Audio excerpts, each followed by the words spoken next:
And I also want to go back to when you said how you had kind of changed your mindset to where you had like decided I'm not going to be summiting, but I'm going to be able to learn from this experience. I'm going to be able to get some data and be able to learn so that when I come back, I'll be able to do it. Do you feel like if you hadn't had made that mindset shift, if you're in that store and you have everything that does not fit, but you still had the mindset of like, I have to do the summit or I'm not doing it at all. Do you think that if you had not made that mindset shift, that you'd have been like, you know what, screw it, I'm going home?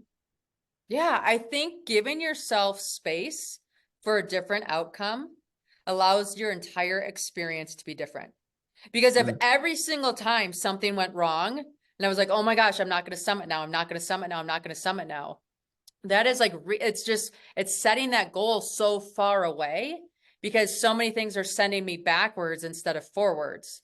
Where all of a sudden, when the goal no longer was to summit, the goal was just to experience as much as I could.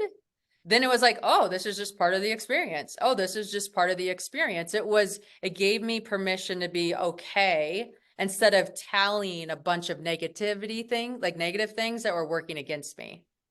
Yeah. Well, I also love that. I think that's relatable to people in a health and fitness journey. That like so many people get way too outcome focused or result focused or metric focused with health and fitness journeys. And so, like, what if you approach your goal with rather than success is I hit a certain number on a scale or I hit this certain metric? What if success is more about I want to be able to learn as much about my body as I can, or I want to learn about as much about nutrition as I can, or I really want to work on like improving my form with specific exercises. Like if you can change what your definition of success is, that can allow you to navigate through your goal, through the process of your goal with probably a whole lot more mental peace than just having this one narrow definition. Oh, definitely. And I mean, here's the story. I climbed Mount Everest. I made it to the top. I was on the top of Mount Everest for 10 minutes. Yeah. I trained 1,238 hours for 10 minutes. And I sit there and think like how much of our life is like, I want to get to this weight, or I want to get to this lifting thing, or I want to have this thing happen. And then I'm going to be celebrating. Like, tell me how many people celebrate longer than 10 minutes, whatever that thing is. Like, you get a raise and you're already ready for like the next raise or the next thing or the next piece. And so it really reminded me that life is lived in the pursuit.